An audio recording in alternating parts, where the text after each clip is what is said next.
freezing! My God!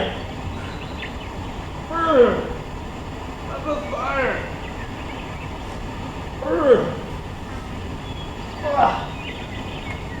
Oh man! I'm freezing! Where's my God!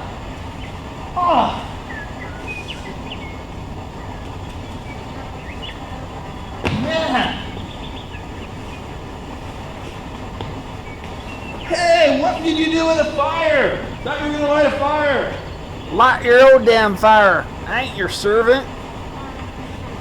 And you didn't make any coffee either. Come on. You think I look like your waiter? Make your own coffee. People. What do you mean by that? Guess I'll have to make some myself. Yeah, I guess you do. But first, I think I'll do a lesson. Yeah, I guess so, since I'm up. I'm moving a little, it's getting better. Put this in here. I might have to grab that in a bit. I'm gonna try to sleep again later. Get a fire going or something. Anyway, welcome. This is a lesson about science. Maybe unfreeze that. There we go, it's about natural science. It's a couple lessons about natural science, as a matter of fact. And this is going to be a review. As you all know, when we did science, we were doing it at home in the spring. Looking pretty dapper in my hat. Yeah, I'm going to go chop some wood. Brought my axe. I'm going to chop down a tree. That's right. I'm going to go catch an elk. Too. I'm not going to shoot it, just going to catch it. Anyway. So, never mind. That's just old nonsense. I can't help it. So we didn't really do as good of a job in science as I wanted. And that was because we're trying to, make up for, just trying to figure out what was going on. So I have a bit better opportunity now to do that. And so I'm not going to go through every PowerPoint slide. What I'm going to do is I'm going to go get through the main points. It'll probably be about 3 episodes for this. But I'm going to get the main points in science. Science is an incredibly important area of knowledge. They all are, but science is an incredibly important area of knowledge because you have a type of knowledge which is objectively true.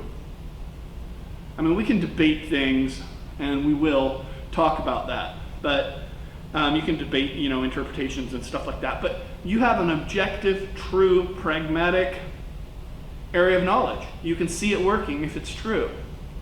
And this is a good, I guess you could say, contrast to the more sort of fluffy, if you will, areas of knowledge like history and like ethics and art and religion. And so it's good when you're doing your discussions on your essays or in your presentations. It's good when you're doing your discussions to be able to contrast the things. And we've talked about this a bit. The essay questions are built up in a way that is made for,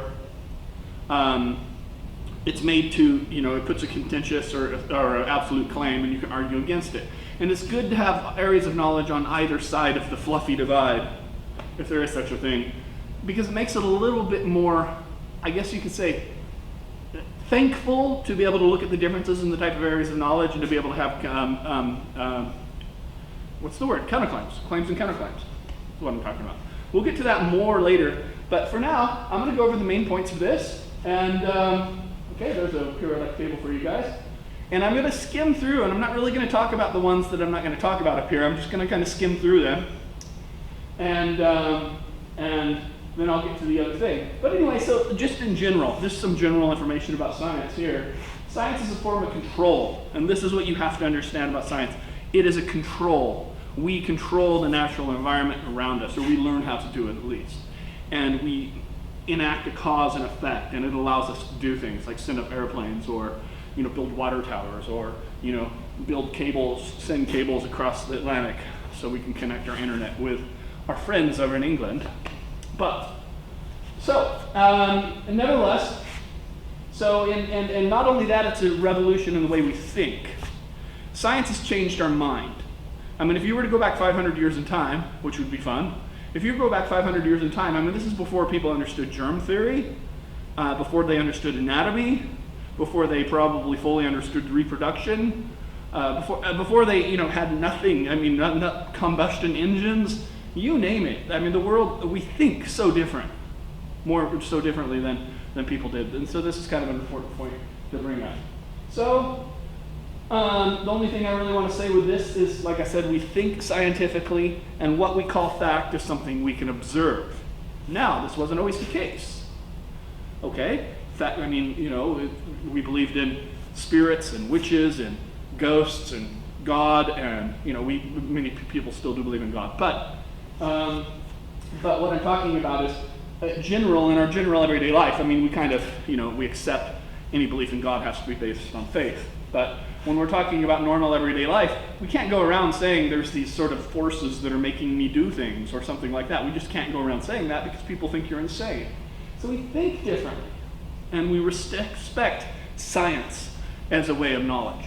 All right, so anyway, this is kind of an important thing. Does it really give us true knowledge? Some will argue that science only allows us to control our surroundings, but we don't really understand the processes all that well. This is kind of an interesting debate. I'm not sure how much I'm going to get into that for this sort of review. Once again, I'm going to try to condense this into the most important points and not getting too in-depth since we have had it already. Okay, so this is kind of interesting. The aims of this chapter, what are we going to do, or this review? Examine how we know what we know in science. This is important. How does science construct its knowledge? It's different than the other ones. It's different than ethics. It's different than history. We've been doing math now. It's different than math. Anyway, so understand what is actually being said when a scientist says she knows something. And finally, examine the problems with knowledge claims in science, like we always do in TOK, problems with knowledge claims in science, because there are some. There are knowledge claims in science. All right? So, anyway, so the first thing to keep in mind, so I'm kind of getting into, I would have done that more in depth, but is that science is based on observation. You do not have science without observation. I mean, go to your science lab whenever we have one again and say, hey, I don't want to observe anything today. I don't want to use my perception. And what are you going to do? You can't do it. So, but anyway, science is based on observation. However, human beings observe similar stimuli differently. Okay? Similar stimuli differently. I've used this example before. I'm going to be very brief with it. Okay? Ptolemy, when he observes the sun, he sees it going from here to here to here to here. He's standing still. And so subsequently, he sees the sun moving, and he makes the very obvious conclusion that the Earth is stable, and the sun and the stars and all these other nifty things are rotating around us. And we're at the center of the universe. Okay? Geocentric universe. Okay? That isn't true. We know that. And so this brings up a problem with the knowledge already in the very first example, is that if my truth is based upon my observation, how do I know my observation is correct? Okay? That's the thing. Now we can use tools and stuff like this, but it gets even into more theoretical. How do we know that the theory, I'm going to talk about this more, but how do we know that the theories that we think of are even remotely similar to reality which is out there? My theory may misdirect where I'm focusing my attention, because it's the only way I can think things are happening. So let me get to this. This is the scientific method. Science works this way, exactly in these 5 steps. Okay? Observe some phenomenon in the universe. I'm going to give some examples of that. Observe some phenomenon in the universe. I'll give an example now. Let's pretend that, observe a phenomenon in the universe. The sky is blue.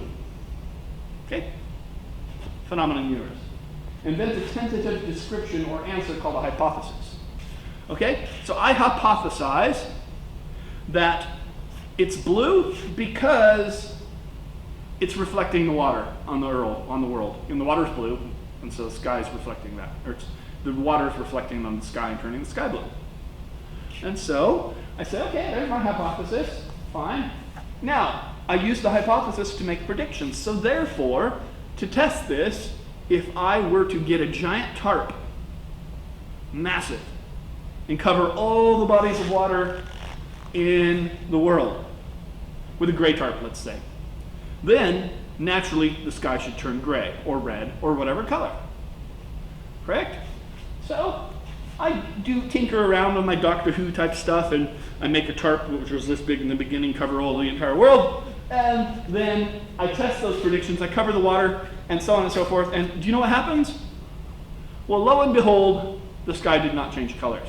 So therefore, I discount my hypothesis that the sky is reflecting the water. No, it isn't.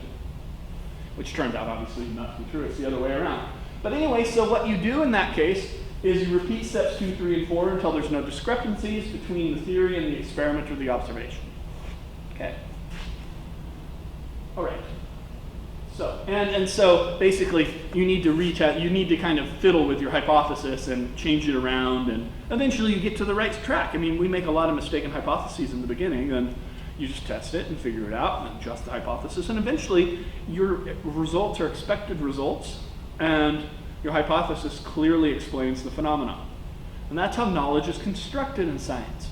You don't do science without those steps. It's a critical sort of thing. Okay.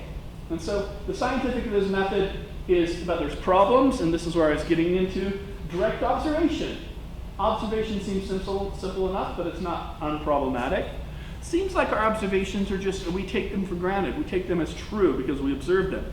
And we don't know any other reality than the subjective reality that we have, and this is the thing. What we're trying to do is bridge the gap in science between subjectivity and objectivity. I'm a subjective person. The world might not at all be like I think it is.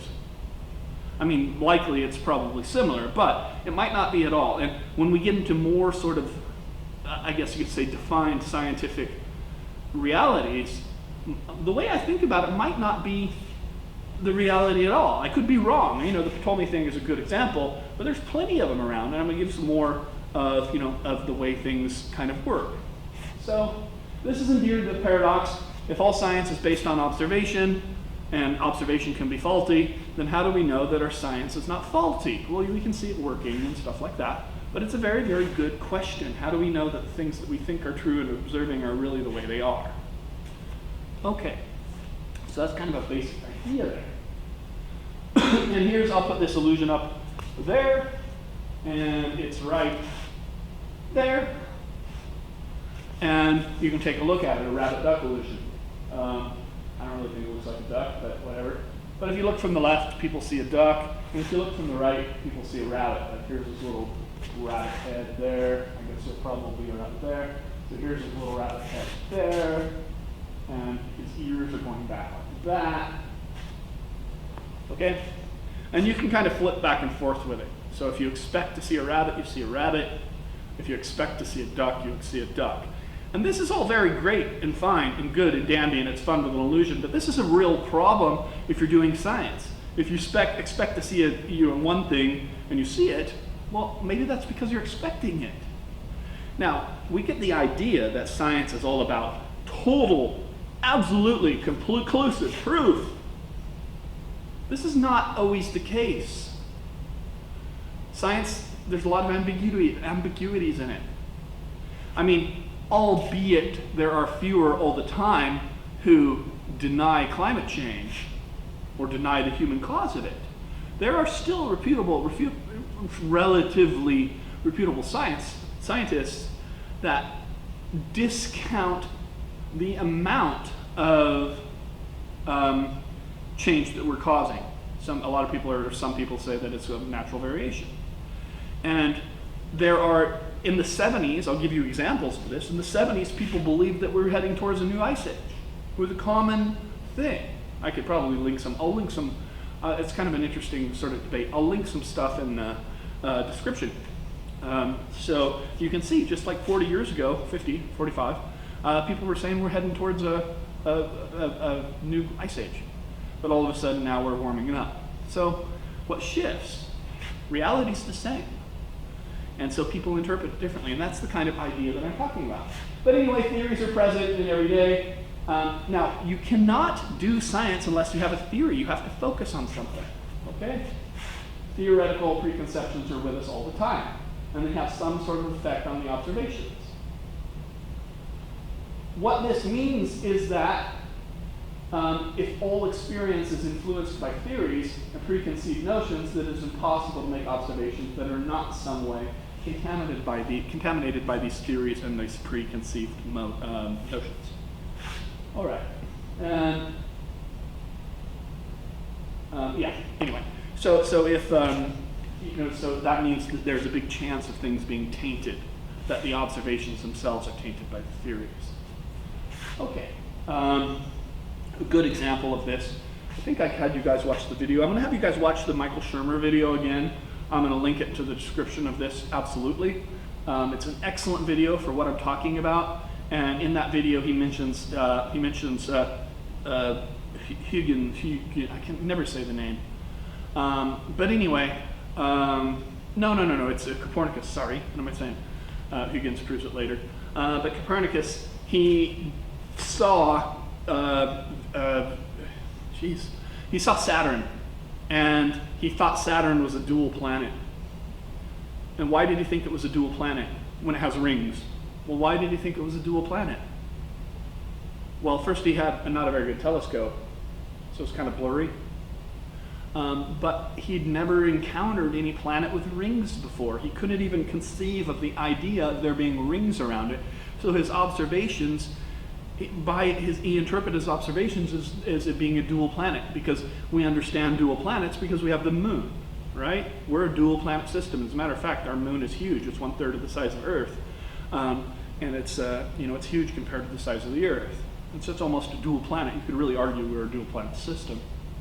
The moon, I think, is bigger than like Pluto or something. I'm not 100% sure about that. I'll check that out. Okay. But anyway, so that's the idea. Unless we have a theory in our head, we can't observe anything. But if our theories are limiting us to certain types of observations, then we're never going to get at reality.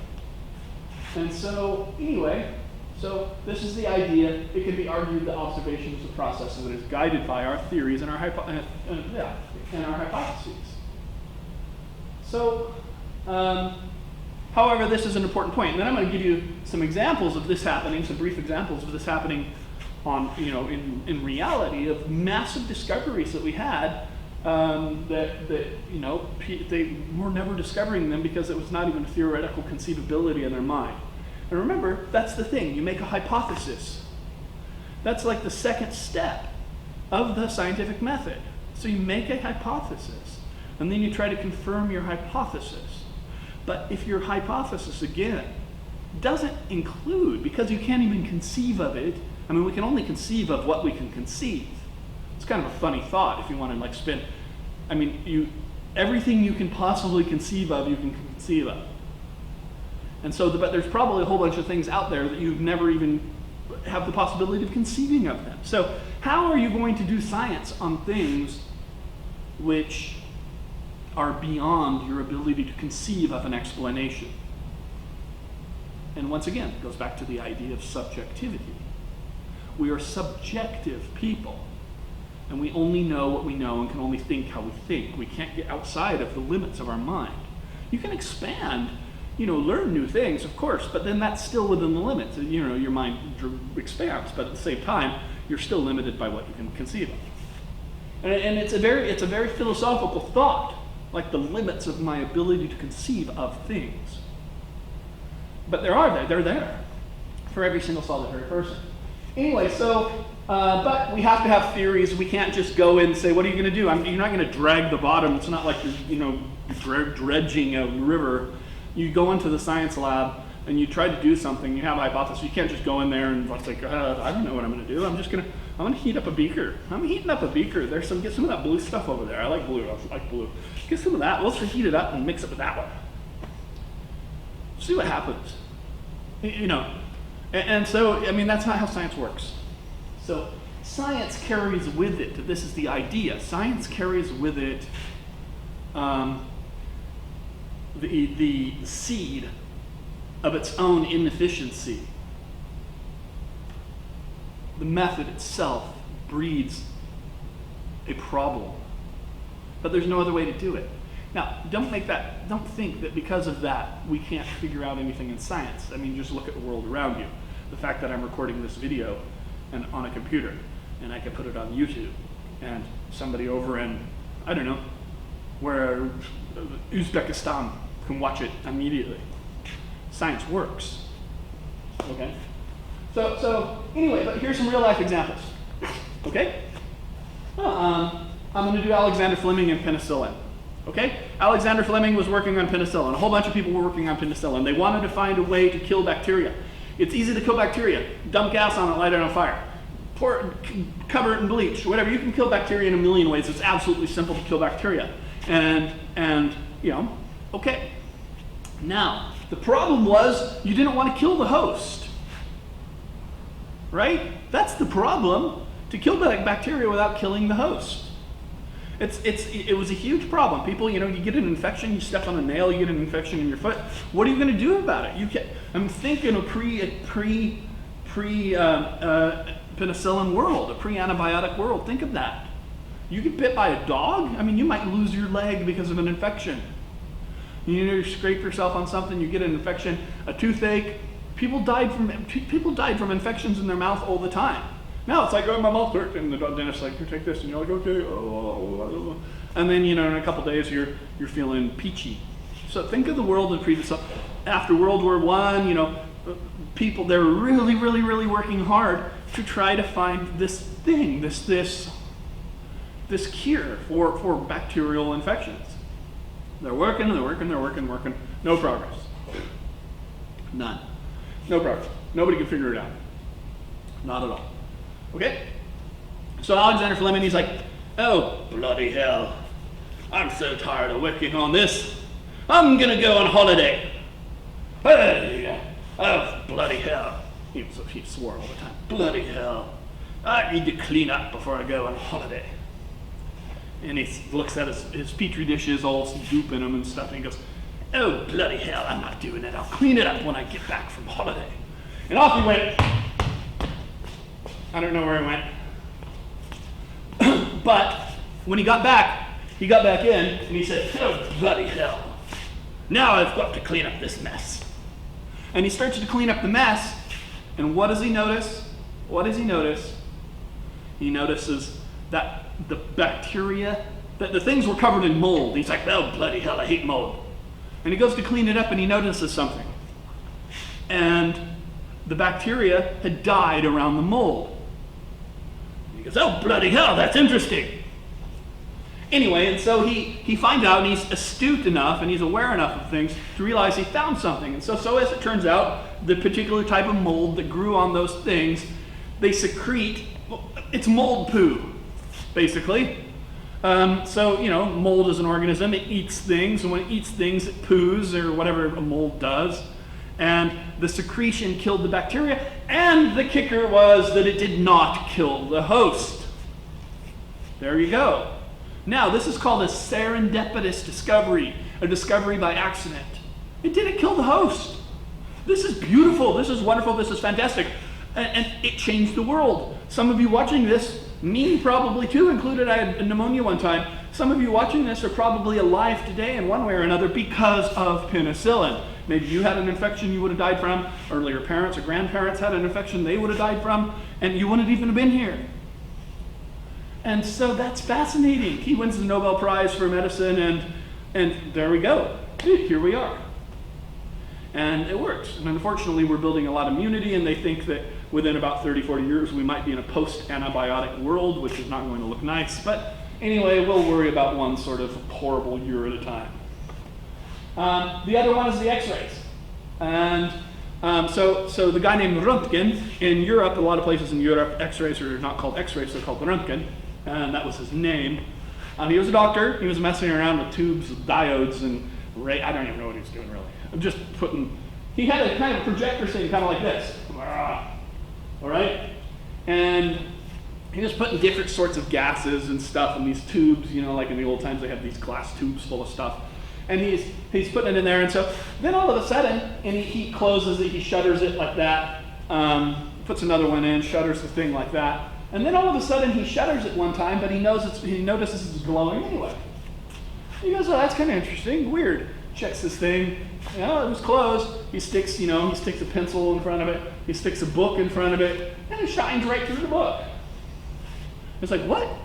Because there's a gold foil thing and it's lighting it up. It's right through the book. Then he sticks his hand in it and he goes, oh! Oh! And then he sticks his head in it, ah! And he does the rigged man, and it lights up. Those are real pictures right there. That's his wife's hand and his foot. Yes. So that's her hand, that's her wedding ring. Okay? That's his foot. He's like, foot bone. I mean, what an awesome Halloween trick. You scare the kids, you bonehead. Okay, anyway, the problem is it causes cancer, which you didn't know, and he died from cancer. But, okay, because, it's radioactive, or, well, whatever, I don't know, is it actually radioactive? Anyway, it causes cancer because it's bad for you. Anyway, no, it's not radioactive, I don't know, as a matter of fact. But there's another example of a discovery. And he wins the Nobel Prize in Medicine for his discovery because it revolutionizes all of medicine. All of a sudden we can look at our bones, and when you're doing your sort of like tricks off of your BMX bike thing and you crash into the ground and your shoulders, they can take a look and see what's going on. So serendipitous discoveries. It's really, really fascinating. Okay? Oh, geez, I've been talking a long time. I'm going to stop there. And I'm gonna get some firewood, and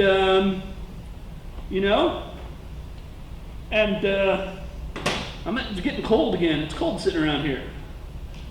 So there we go. I think we need some sounds of nature, man. I've been talking so loud you couldn't even hear the bugs, the bees. All right, we're kicking it. I'm gonna go get some coffee. I'm gonna go chop down some trees first. I'm gonna have another little nap. Oh. Man, they don't make the ground like they used to. They sure don't. Good night. Ooh.